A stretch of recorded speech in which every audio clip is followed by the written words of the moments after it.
Good evening, good afternoon, good morning from wherever you're joining us today. Welcome to season 5 of the Africa Football Business Show.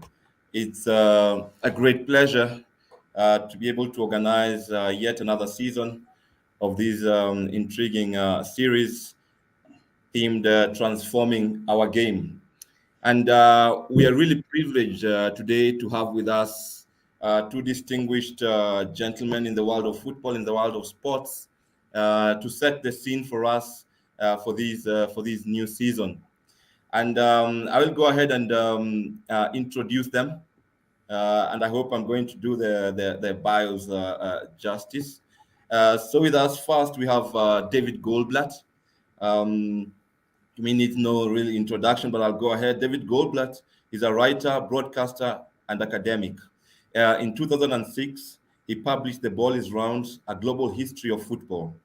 Since then, he has published histories of Brazilian and English football. I think what's left is African football, as well as the Olympic Games. His most recent works are The Age of Football, The Global Game in the 21st Century, and Playing Against the Clock, Climate Change, and Global Sports. He is a visiting professor at Pitzer College, Los Angeles, and the Football Business Academy, that's in Geneva, Switzerland. So welcome, David, and thank you very much for joining us today. Pleasure. Thank you for having me. Yeah. With us as well, we have Professor Oscar Mwaanga. Again, one who has been here with us before, but no doubt one of our distinguished academics here in Africa when it comes to the world of sport.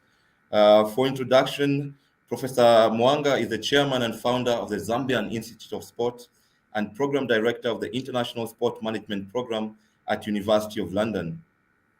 He's also the co-founder of EduMove Limited and EduSport Foundation in Zambia.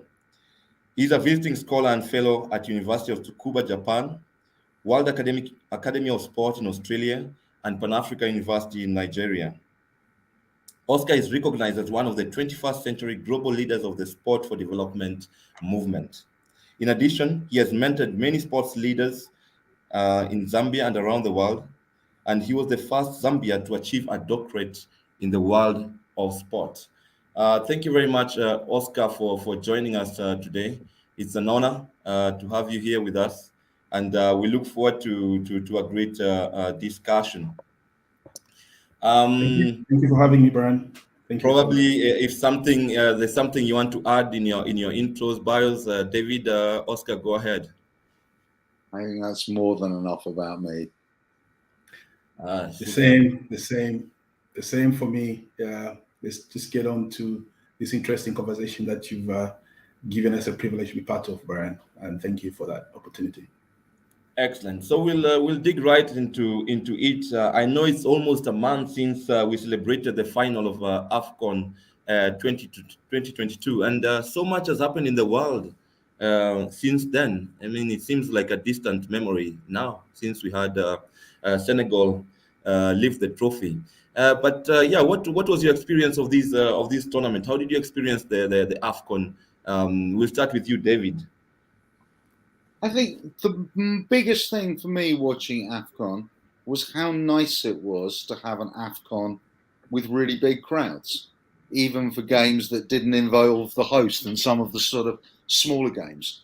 And, we've had a few AFCONs in the last decade where if the host team isn't playing, you've had really desperate empty stadiums. And that's not good. That's really, really not good for the product, not good for atmosphere.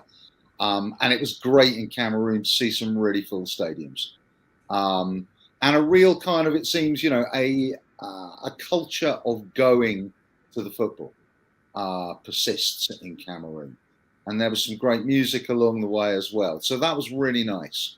On the other hand, one. And we'll talk about this later, the other side of the coin was, of course, 8 people dying in a stadium crush, which in a way is the worst of the African stadium. And here we are again. It's not like we haven't had a lot of incidents. And there is a real problem, on stewarding and policing and managing these events. And now, for good or ill, the Chinese have built a lot of big stadiums in Africa, and you're going to get some big crowds. And African football associations and police forces, I think, are going to need to up their game, because you can't have 8 people dying. This is terrible. Also, just great to see Senegal win. Great to see Senegal win with an African manager and playing to win, rather than playing for the draw. So I felt like righteousness triumphed in the final, and that was great. When African football's good, this is it's looking great. This is world class. Senegal will hold their own again in the next World Cup. So good and bad. Yeah, quite a tragic event there, but no doubt one of the most exciting AFCONs we have watched in recent time. How was it for you, Oscar? How many matches did you manage to watch? Well, I was almost boycotting because Zambia is not there. No, Zambia wasn't there, but that's a different story. No, I did enjoy. I watched the semi-finals. I watched the final. I think David does great justice to give us the whole, the whole panoramic perspective of what happened, the good and the bad, and I think that sets up a very good structure for our conversation today. But I was also intrigued, in a way, about the British media and the clubs here complaining about the African nations, the stars going to Africa, and what was interesting for me was this, so you had the general disrespect of the African Nations Cup, but there was a defense for me which was new. You had the African players British African players coming up in defense, saying, why would you disrespect the African nations? You wouldn't say the same if it was England. You wouldn't say the same. So again, really highlighting that there is still that general negative view of Africa and the African. And I think that was interesting for me to just see that we seem to have progressed, but we still come back to the same places where we've been. So it was good, and it was also good to see Samuel Eto'o rising up to that position and being president. What does that then what does that mean for Cameroon? What does that mean for African football? Just the fact that we were, the world was still very jittery about the COVID-19. And well, Africa was saying, well, in Africa, we live with malaria, we live with, we learn to live with adversity. And, we were sort of like preaching and demonstrating the African resilience through that tournament as well. So I thought that was something very positive there. Yeah, I just pick up on that point about the debate in the English media.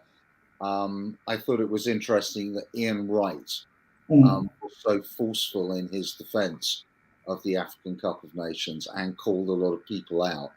And I think, I think the balance, every time we have AFCON, it's the same old tropes and arguments get made in both social media and in the press. But I actually thought that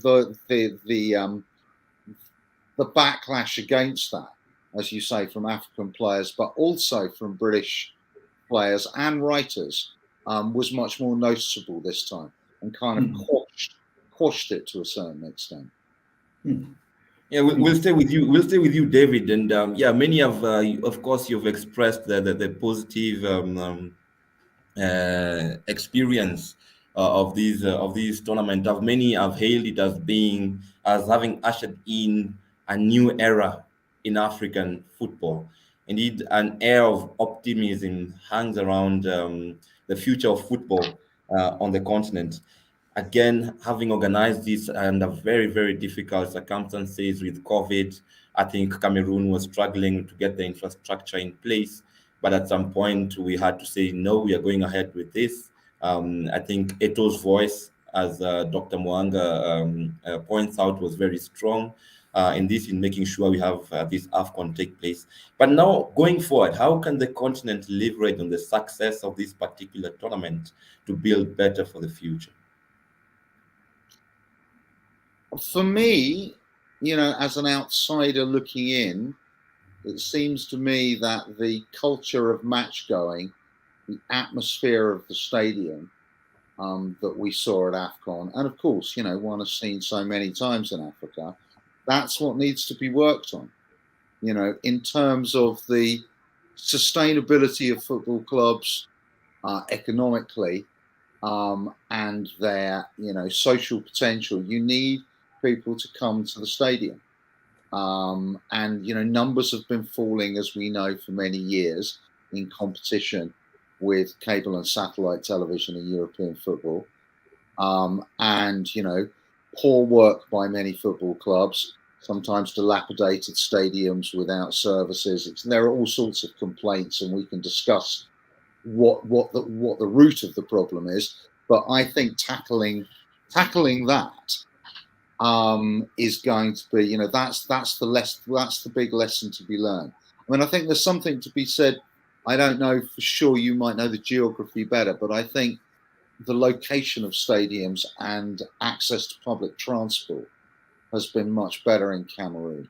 We've had some disastrous stadiums built in Africa over the last 15, 20 years where, you've got an amazing 80,000 seat stadium and nobody can get to it, because it's sort of 20 miles from where all the people who like to watch football. I think Malawi's got a stadium. It's a bit like that. So I think thinking about those things, and I think another good thing about AFCON stadiums, and I think, again, something to be learned for the future here is, okay, they built a really big stadium, 2 or 3 50,000 seaters, but 2 of the stadiums were just 20,000.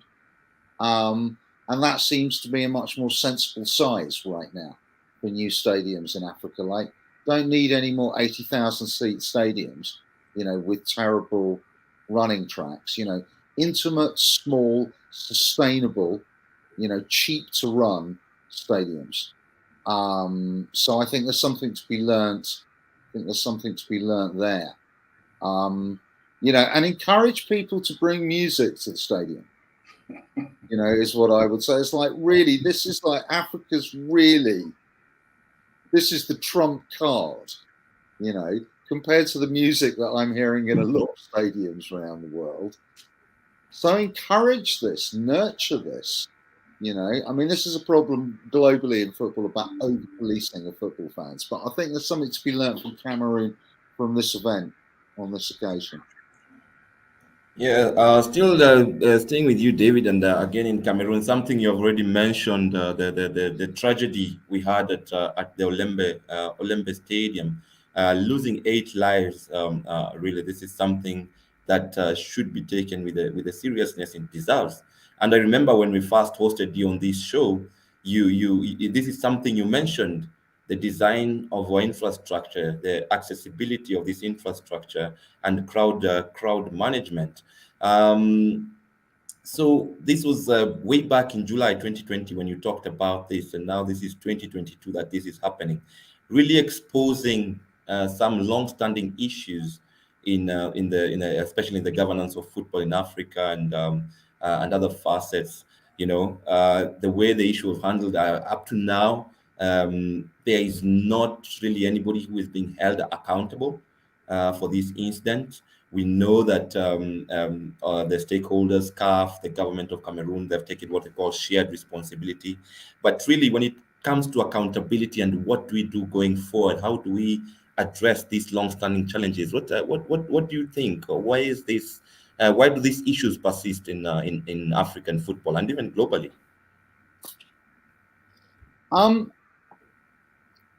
Generally the police are not very good at dealing. Police often deal with football crowds and situations at football stadiums as if it were a kind of state of emergency and a threat to the ruling order, rather than focusing on maintaining the safety of their fellow citizens.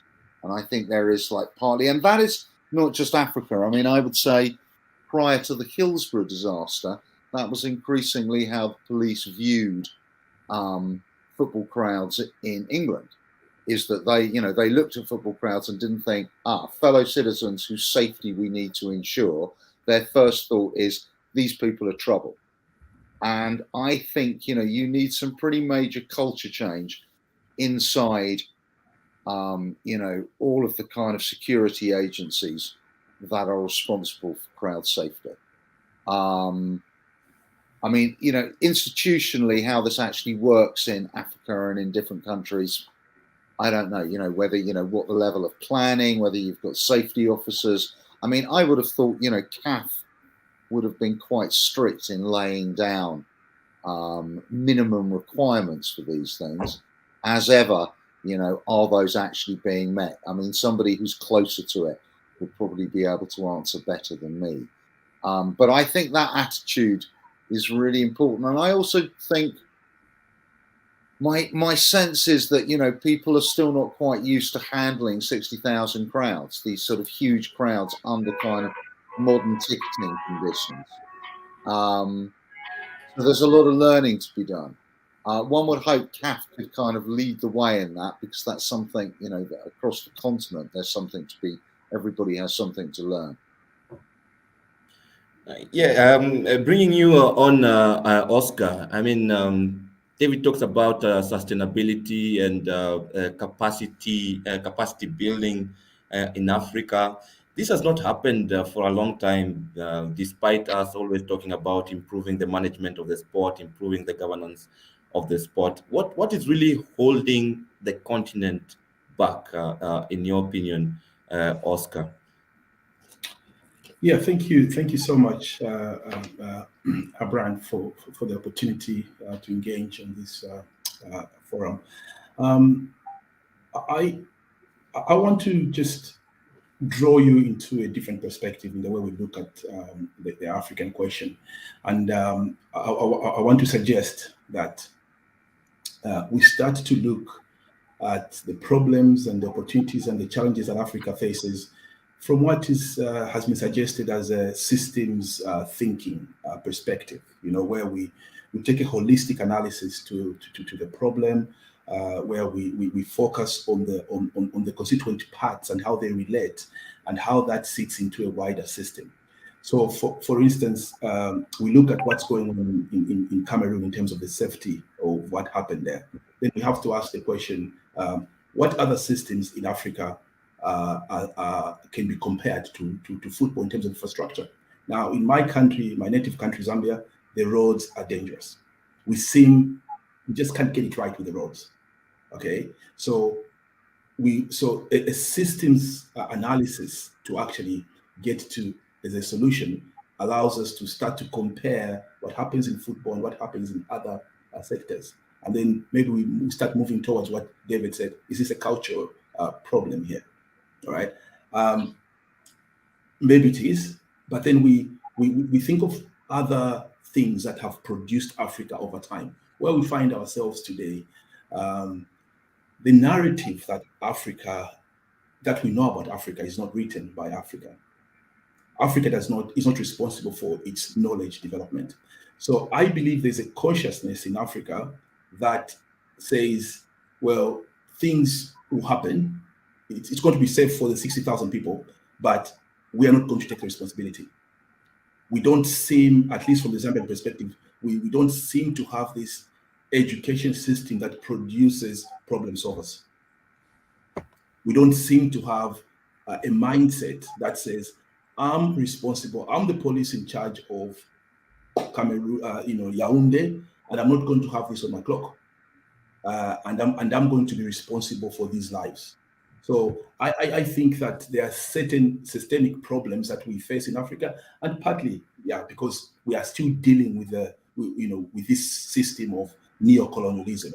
We're still at a place in our history where we don't have the confidence that we can solve our problems, and we see it reflecting in football anyway. When it comes to, for instance, football managers, it's good for us to have a white manager.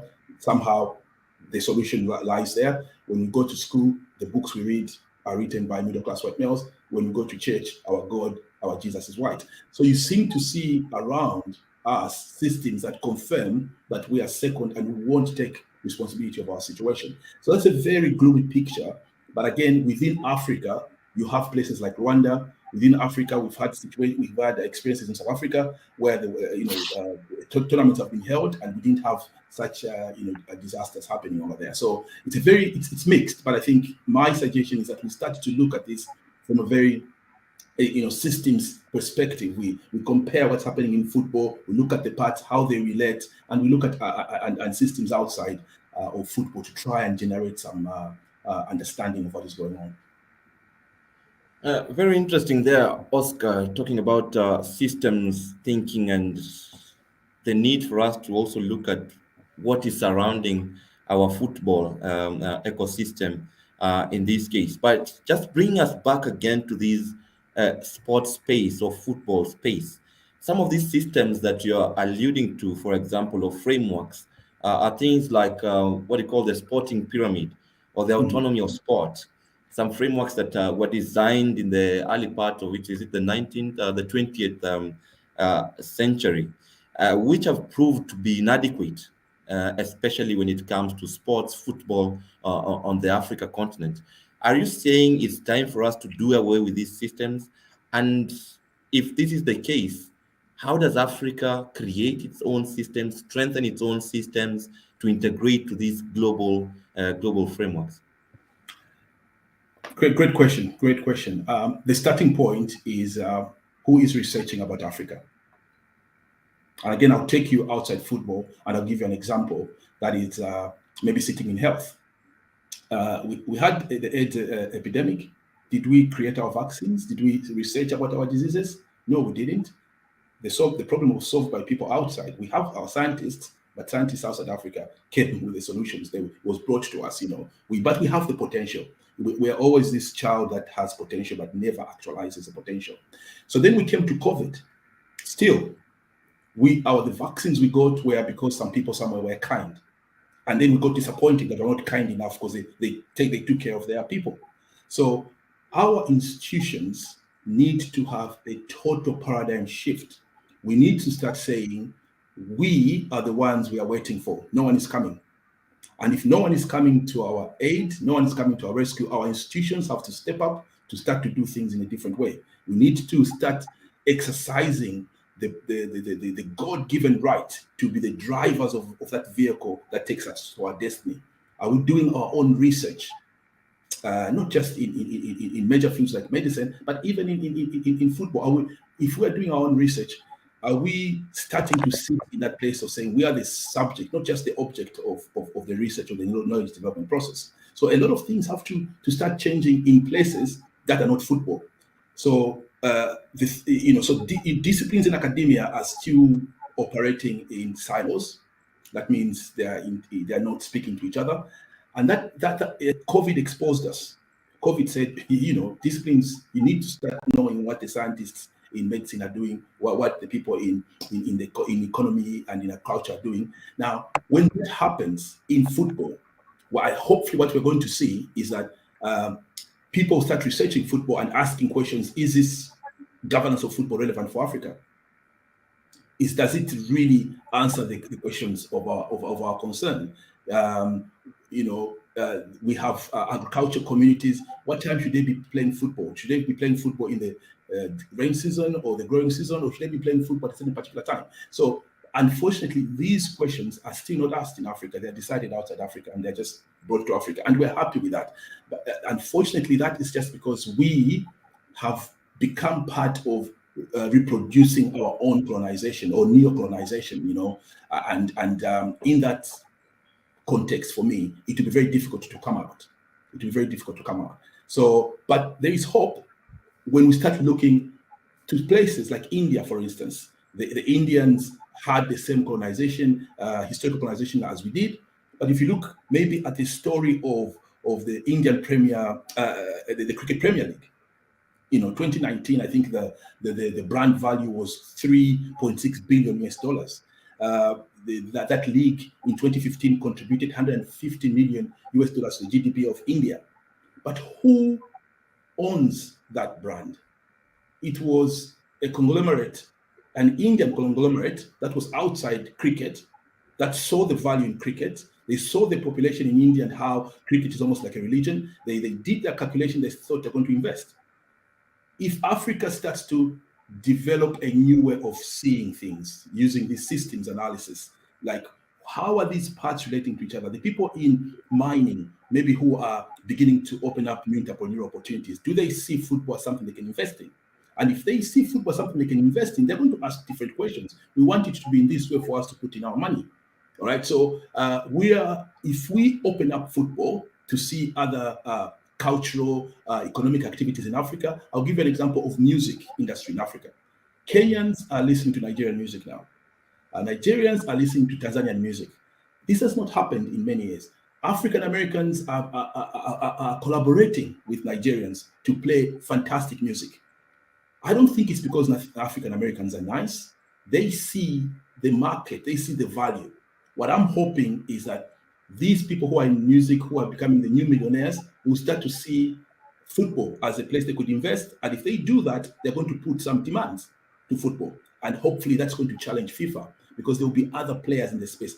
FIFA always comes in and they daggle this carrot of, we have got these monies we're going to give you. Those are little monies. There is a lot of wealth in Africa these days that's going around and not reaching football.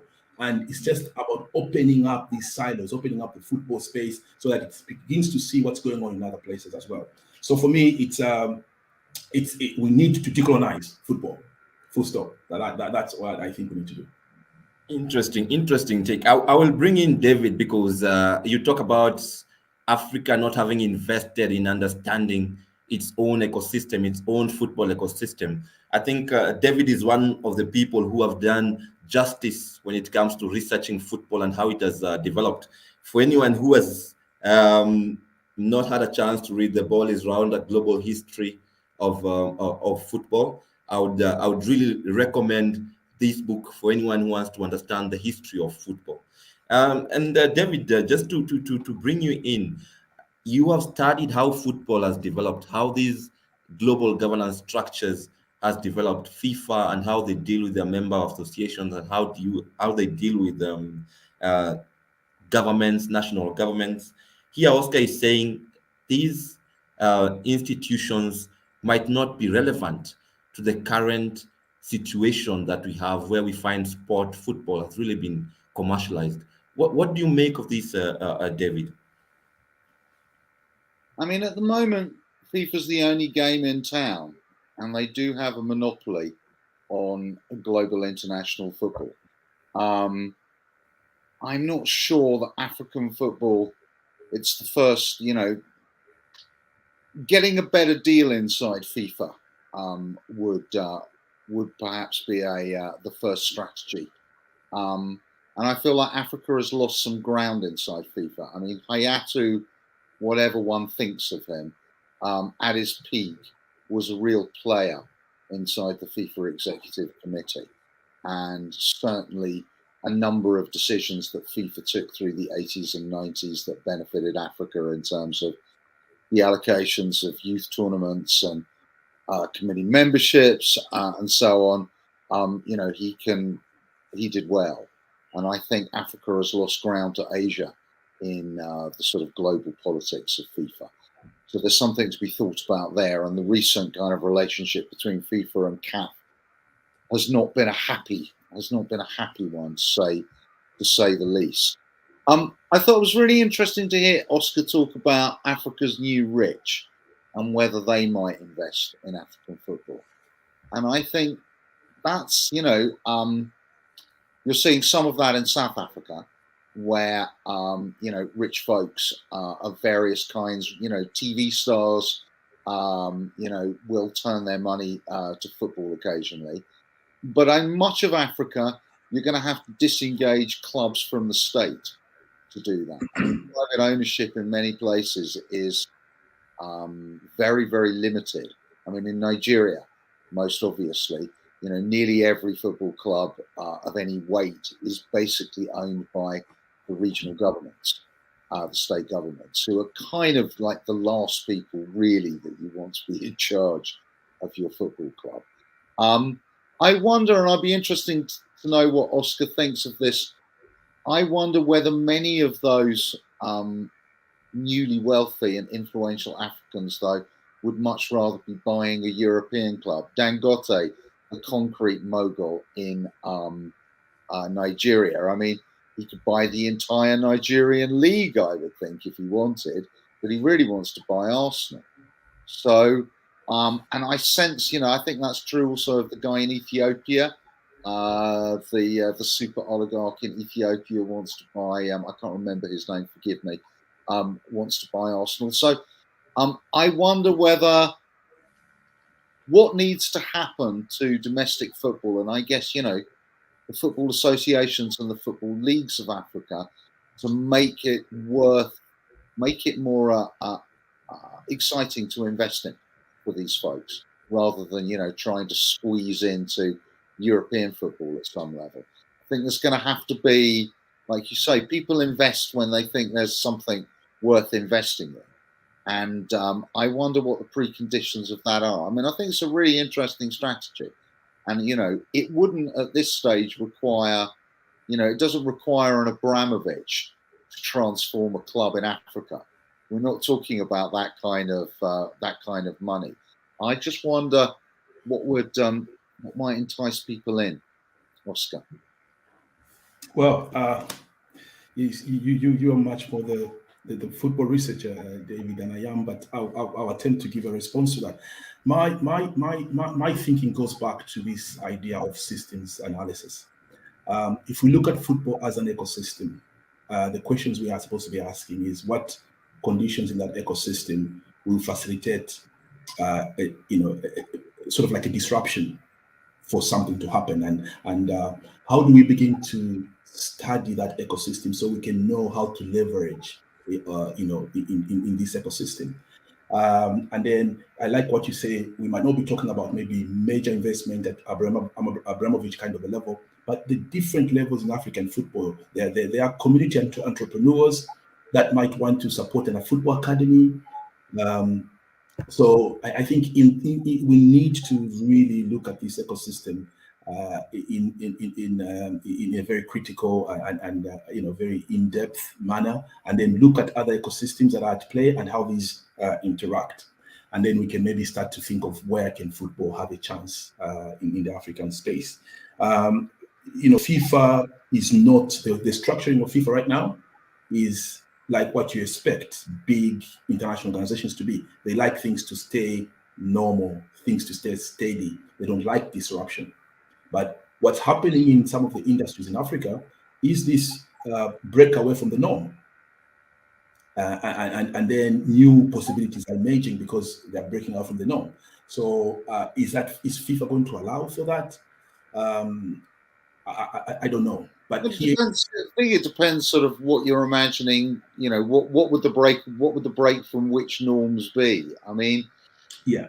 So without being flippant, one of the things that would, I think, make a big difference to the caliber, certainly of African professional football, is if more players were paid more often.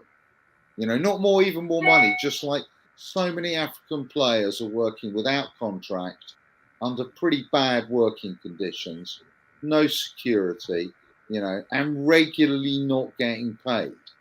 And I sort of think of the example of Mountain of Fire and Miracles, a tiny club in Lagos who have done really so much better than you would possibly expect a team of that size. And while their Christian faith is obviously an important element of internal solidarity, my impression is that they do well because they just pay their players. And they always pay their players. They don't pay them late. They don't pay them fortunes. No one's retiring to the French Riviera, because there's so much talent. There's so many amazing people in African football. So that's the problem. That's really the problem, David, because when we talk about Africa, we talk about talent. We should be talking about, you look at the mining sector, we talk about the potential reach of Africa. We're always talking about that which almost happens, but never happens. What we need to be focusing on now, for me, is the human capital. How do we start, number one, the agency, the people? If we're talking about stadiums, we need to start educating young Africans. I have some former students of mine here with us today. And for me, striving for the Africa I want, being the Africa I want myself, I have taken some young people and said, can you go under Brian's mentorship? So we need to start looking at these new Africans and supporting them so that they will become the game changers in the future. So agency, very important. The people that are coming in, what do we do about them? What kind of education systems are we going to be? What kind of education do we want them to have? So people are talking about the meta skills for the future. We're not talking about that in African education system today. We need to start discussing what kind of leaders in sport and outside sport do we want for Africa for the future that can move us a step further. Institutions in Africa, they are not functioning to the optimum that we want. African Union, away from like within sport. When did you ever hear African Union make a position about the experiences of racism of African players in Europe? Where are they? Well, they don't say anything. When Africans are crossing the Mediterranean and drowning, they're not saying anything. Okay, now here's what's going on now. If they're not going to say anything, when we had Africans in Ukraine not being treated well, it was 3 black British women that raised money for them. So if on one side, if AU is not going to do this, someone is going to do it. And that will be to the detriment of AU's integrity. So they have to step up and do what they need to do. Now, if they were functioning well, David, what would have happened in Africa, which I see happening in Zambia now? Zambia has introduced a health insurance system. Football clubs now are required to enter their players on that insurance system. So that means that when they get injured and they lose, their football career, there is some kind of system that's going to take care of them. System. So the Zambian government now is beginning to play its role. And if it plays its role and football is allowed into that, because the problem with football sometimes is like, oh no, we are football. We don't ascribe to this because we're in football. But when a footballer is playing football is seen as an employee, then they'll have the privileges of other employees as well. So that will be the Zambian government, that will be the African government playing its role, everybody playing in their position For me, that is how we win. A really, really good point. And I think, the whole question of educating the next generation, both with knowledge and the disposition to lead in the right way, is true. But I would speak to a couple of the points being made in the comments that are coming up, which is, that some of that talent and some of the people with those skills are already there. The problem is getting them into those positions. I mean, that's why Samuel Eto'o becoming the Prez in Cameroon was so welcome. At last, an experienced, intelligent, mature African footballer who is not beholden to anyone, doesn't need anybody's money, is in charge. All right. I mean, this was a problem, of course, in Cote d'Ivoire, where Drogba couldn't get anywhere close, right? Because there are a lot of people who just blocked the way. And so, of course, the educational process needs to happen, but there's going to have to be some political change, isn't there?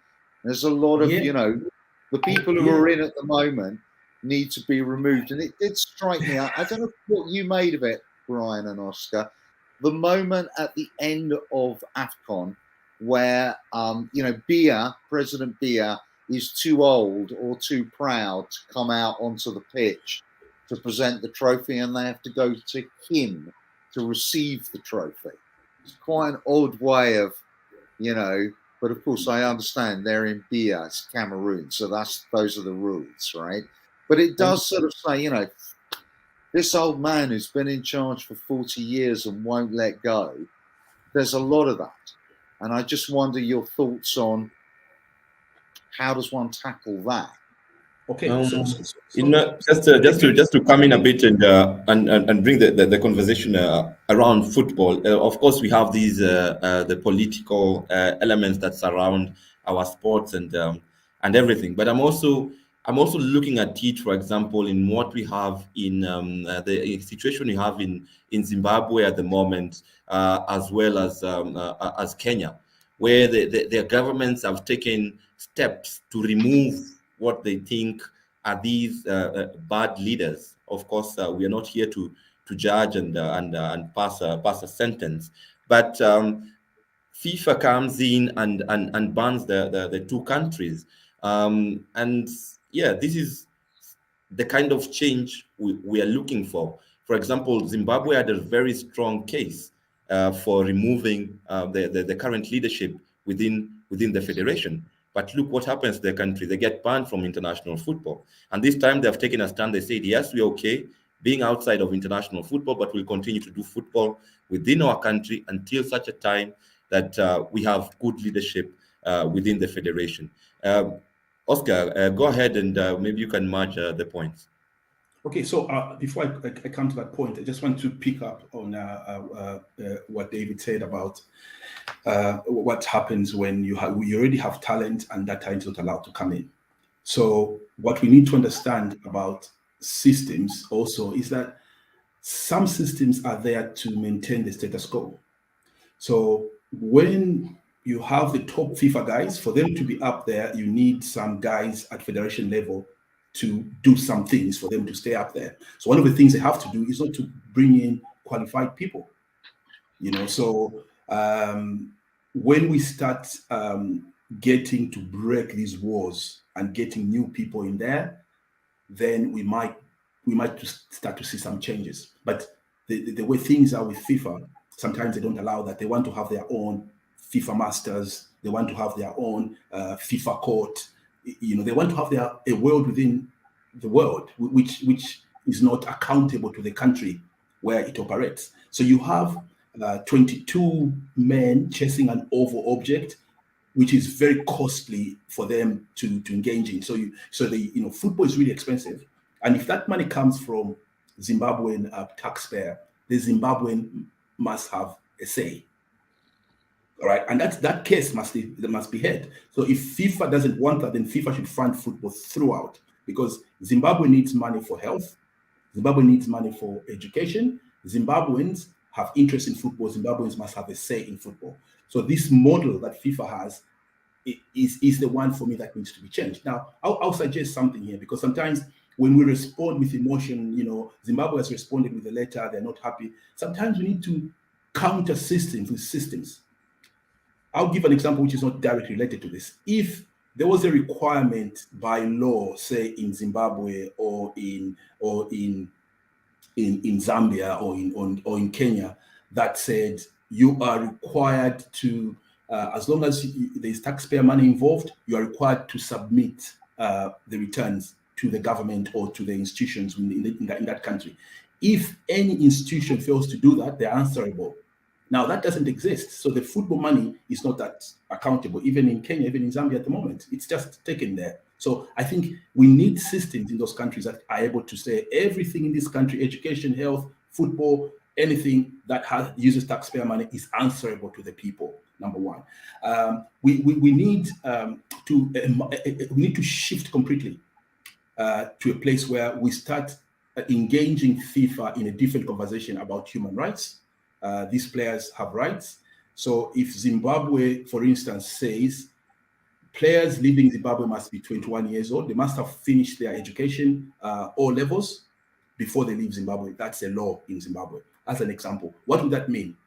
For football, it would mean you'd keep the talent longer in Zimbabwe. That means the standards of football go up because every talent that comes up out of Africa is taken out. So the competition in Africa is not good. So the competitive ecosystem for football on the pitch is never good because the good talent goes up. So if you had a law that said you stay in Zimbabwe until you finish your O levels, that means that your players get a good education. When they go to Europe, they can understand contracts.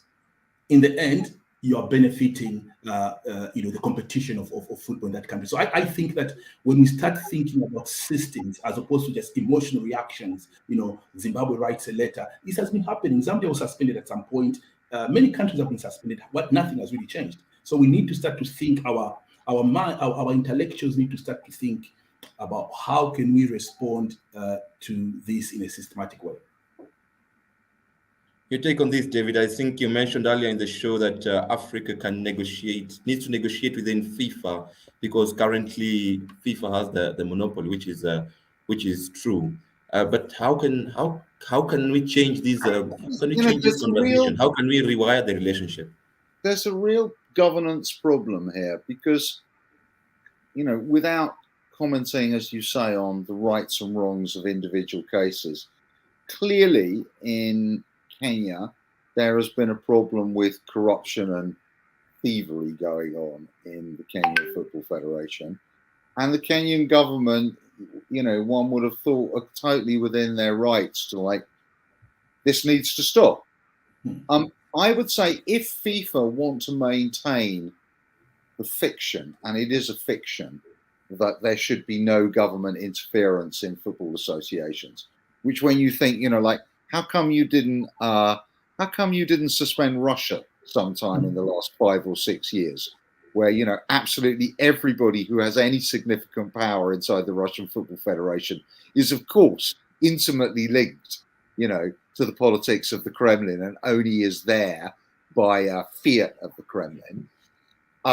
If you want to maintain that, then FIFA has to up its game. FIFA should have been onto the Kenyan Football Federation 6 months, a year ago, banging on their door saying, what's going on? This is not acceptable. This is transgressing all sorts of FIFA rules. You can't run a football association like this. We can't have a situation where, you have to then wait for the government to do something and then FIFA shows up and says, oh, no, we're in charge. If you want to be the person who cleans up and is responsible for the restructuring of the football association, FIFA needs to be there first doing something about it. And I think that's also true by the sounds of it of the Zimbabwe case, where, we have many allegations of systemic sexual abuse inside Zimbabwean football. And that, where were FIFA?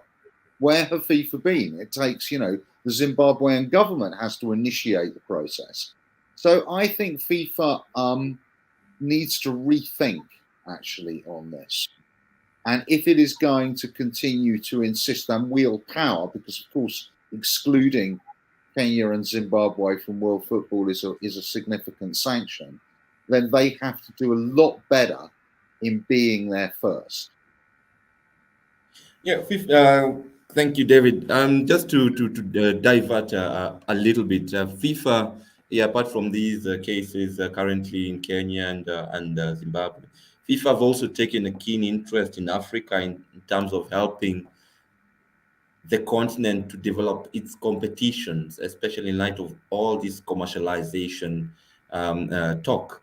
And one of the ideas that they have come up with is the African Super League that is set to kick off, I think, in September next year. A similar idea, of course, was snuffed out last year in Europe. What makes Africa different, David, Oscar? Well, my sense their version of the Super League, I may be wrong about this, but their version of the Super League is not quite that envisaged by the European Super League. I mean, the European Super League is no relegation, no promotion, closed league, run by the clubs themselves, actually standing outside really of UEFA. Whereas my understanding of the African Super League, I mean, I may be wrong here, is that those clubs would continue to play in their domestic league. This is more of a kind of revamped, recharged Champions League. I mean, I think there's a problem. I don't know. I mean, I think you'd have to ask, one needs to ask Africans, is that the football you want to watch? I don't know. Maybe it is. Oscar, is that the football you want to watch? I mean, and are you talking about Africa developing its own ideas, its own insult competition? What are your thoughts on this, Oscar, especially in the manner in which these things are done? Yeah. First of all, why is the president of FIFA really interested? So we take this vested interest analysis. Why isn't he setting up a league in Asia? Why isn't he setting up a league in South America? And I think sometimes nature upholds a vacuum. So in places where you think you can go in and you think people are not running their affairs well because it's a vacuum, you can go in and do what you want to do.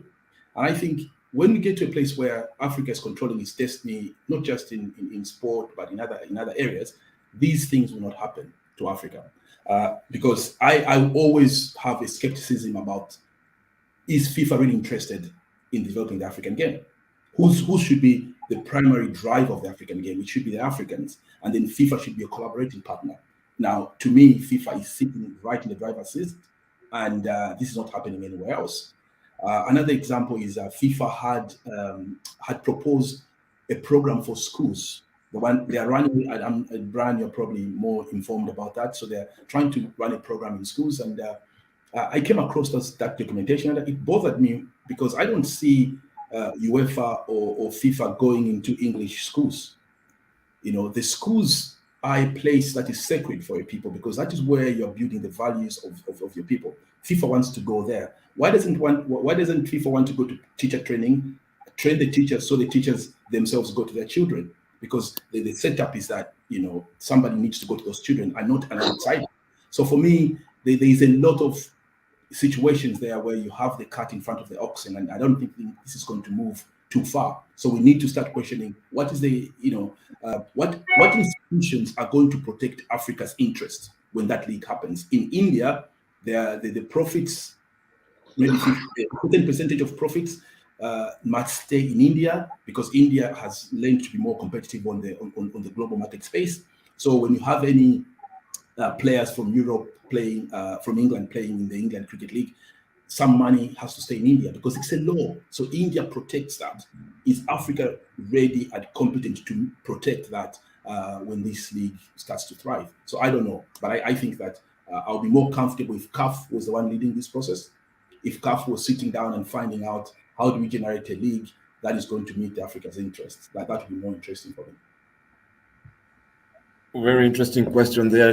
You leave us with Oscar, and we have a comment from Kelvin Omojine. African Super League is building something on nothing. It will only enrich few, leaving domestic leagues and teams further behind. Get the national leagues up to speed fast, and this is something that I'm really concerned about. One of the reasons the European Super League was shut down is this idea that football is becoming more elitist.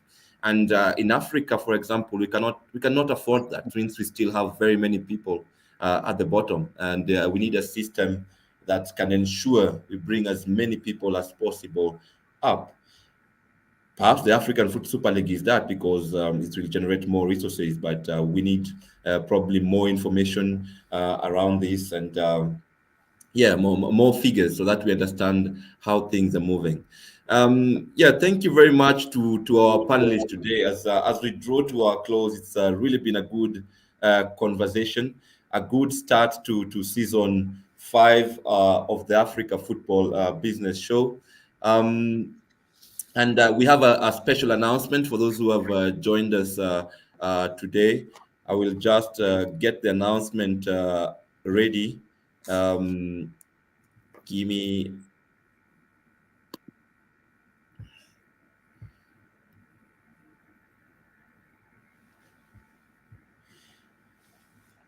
Yes, so we have a special announcement today, and actually we were supposed to be joined by Federation, the Rwanda Football Federation General Secretary today, but he had a few challenges. And the special announcement is that in September this year, 14th and 15th of September 2022, we are going to be having the first Africa Football Business Summit in Kigali, Rwanda. And this is just to welcome you all, including yourself, Oscar and David Goldblatt.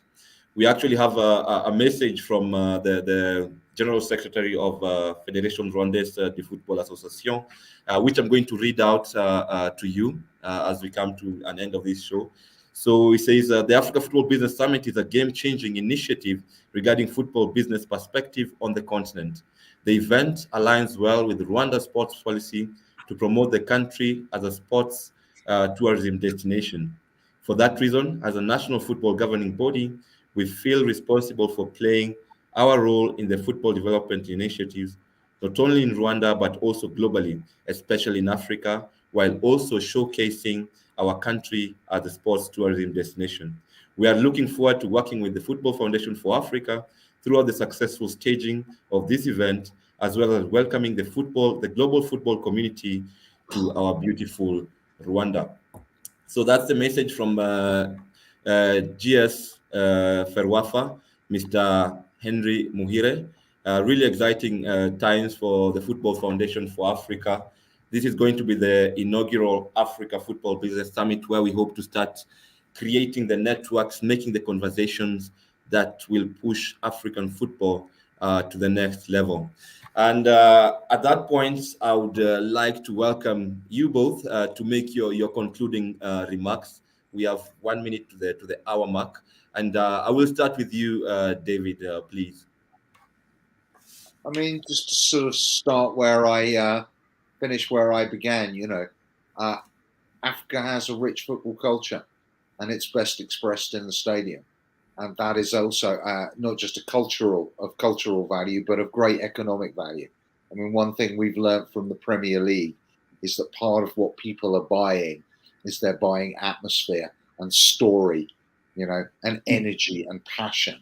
And that's available in abundance. It's been lost a little bit in the last 20 years.